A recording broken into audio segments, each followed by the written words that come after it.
First case to come before the court is State of Ohio v. Richard Curley. Attorney Reed, Yes. you will have up to 15 minutes to present your argument. The appellant may, well, you don't need to reserve time because the opposition here has waived their argument. Arguments are being recorded, so please stay behind the podium and keep your voice up. You shouldn't use the names of children or minors or victims, should that be relevant to your argument. You can refer to those folks by initials or generic terms. We have read your brief and are ready to proceed when you are. Okay, thank you. I was appointed to represent Mr. Curley on appeal in the trial court. He represented himself and would stand by counsel. And the procedural stuff is laid out in the brief. It was kind of confusing about how they renumbered counts and everything, but he got convicted of, I think, 3 counts of burglary, several counts of attempted burglary, and I think he got an 8-year sentence plus some raid and totes time, as I recall. The assignment of errors that I have in the brief, the first one dealt with the execution of a search warrant for his motor vehicle. All these alleged burglaries happened up in the Highland Square area. A lot of them were caught on the ring camera stuff. He was stopped by an off-duty police officer, and the police came and they arrested him. They figured that there must be a vehicle in the vicinity, so they started driving on the side streets and they found his vehicle, whether it was 2 blocks or a half mile away. They applied for a search warrant, and it's that affidavit in the search warrant that we contend, or I contend, was not particular enough, that it just said, and first I should back up and say that the vehicle was, like I indicated, 2 blocks, maybe a half mile away. It was legally parked. It was not used in the commission of any of the alleged crimes, and no one saw him enter or exit that vehicle. So the vehicle itself wasn't used in the commission of a crime. And the fact that they got a search warrant and searched it and found items and then maybe backtracked and tied some of those items, but the majority of the items were not alleged to have been stolen anywhere. But I think, as I recall, there might have been some tie-in to 1 or 2 of these alleged burglaries. But that is not evidence of a burglary. That would be evidence of receiving stolen property. And I think at the end of my brief, I argue that the plain error arguments that my client, being pro se and having standby counsel, nobody tried to get a jury instruction for receiving stolen property. I think that would have been the more appropriate charge. And the affidavit itself, I think I quoted it somewhere in the brief here, that it just said, look for stolen property or evidence. Let me find it here.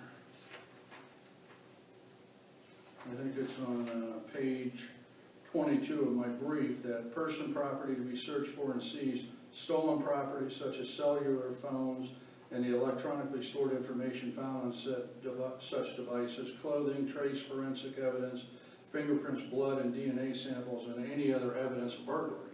It's, they were doing an investigation. It's not like they said this watch was missing or this cell phone, a Samsung cell phone, or, any type of laptop. There's no particular description of any of the alleged stolen property from all of these victims up in the Highland Square area. So there was a suppression hearing, and I think, obviously I wasn't the trial counsel, but I think Judge Cosgrove was sitting for the assigned judge, and she denied the motion to suppress. So that's the first assignment of error. The second assignment of error dealt with his conviction, and it again kind of ties in with his representation pro se. From reviewing the transcript, a lot of the witnesses he didn't even cross-examine. The couple that he did, he actually asked some pretty good questions and got some favorable responses that led to, I think, three not guilties, or let me check here. Yeah, counts 10, 2, and 3, and count 6. He got 4 not guilties. but he got convicted of attempted burglary. And did you have a question? Yeah, so of the 17 counts, you're saying 4 were not guilty, and are there specific counts you're challenging as to manifest weight? Or are you challenging? Well, it's because the attempted burglaries, Are there all different addresses, yeah, different facts, different, so is there, do you want to draw our attention to any specific ones? well, in the brief, I kind of went into detail, tried to, identify the victim, the the address, and the date, as well as what he did. Some of them, he just went up and either turned a doorknob or opened a screen door. So I don't- your position is that trying to open a door is not an attempt?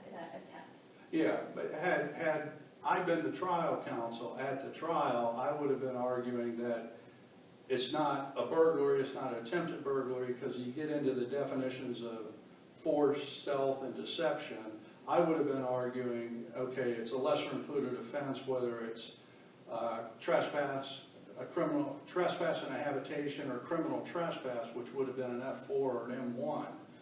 And I cited some case law and tried to make that argument in the brief that unfortunately the pro se representation was not probably the wisest decision for this particular defendant. But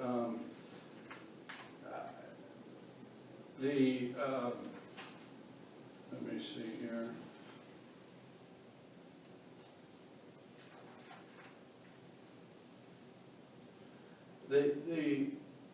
I guess what it boils down to is none of the victims ever saw him in their house. They never saw him take anything. A lot of times they didn't know what even was missing was stolen, and the detectives did a good job in figuring all that out. But it's like he might have been in possession of some of this stuff that would have been receiving stolen property, or the alleged act that he got charged with, whether it was a burglary or an attempted burglary, could have been a lesser included offense. But those arguments weren't advanced at the trial court level. And that's the second assignment of error, basically. And then kind of at the tail end there, it dovetails into the plain error arguments that they didn't raise at the time. But I would just ask the court to consider that in addressing the assignment of errors contained in the appeal. And I don't really have anything further to add. I have a quick question on the first assignment of error on the warrant. How is that any different from all the warrants that we see upheld where they're looking for the evidence of drug activity? And there's just kind of a general,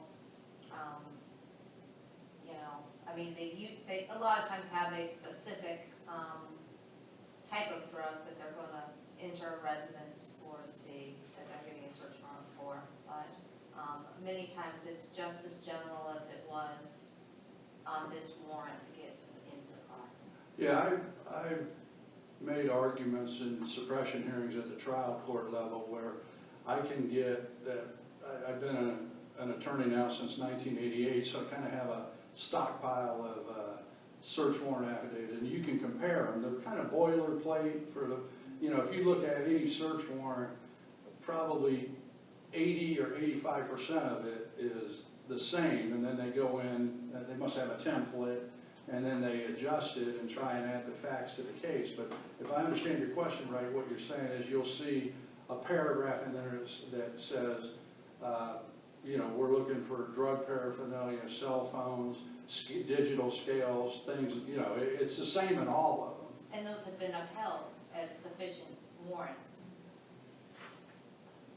And if that is in fact true, that this court has issued decisions upholding that, the distinction I would draw in this case is they had done an investigation. This occurred over several months, I think late August into early, I think August 8th or 9th into October 15th over a period of time, if I remember right. And there were specific items that were taken in some of these burglaries, and they knew what they were, they just didn't identify them in the search warrant. They just got general and broad, and I read it earlier, I'm not gonna repeat it, but it just said stolen property.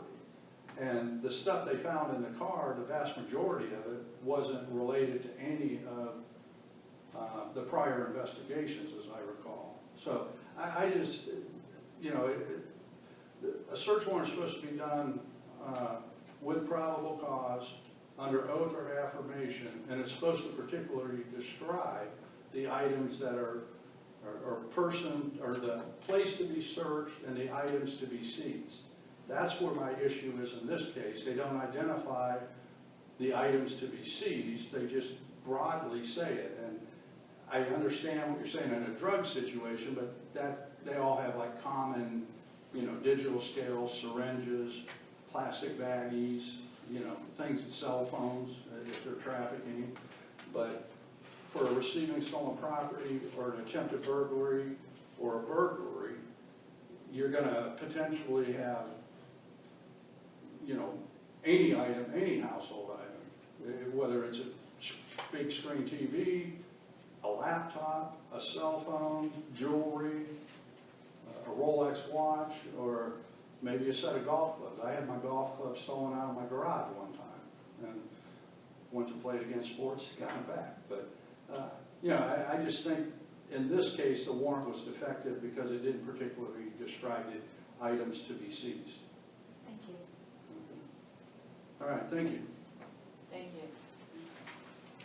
The court will take the matter under advisement, and we will issue a decision in due course. The clerk of courts will mail you a copy of the decision on the day that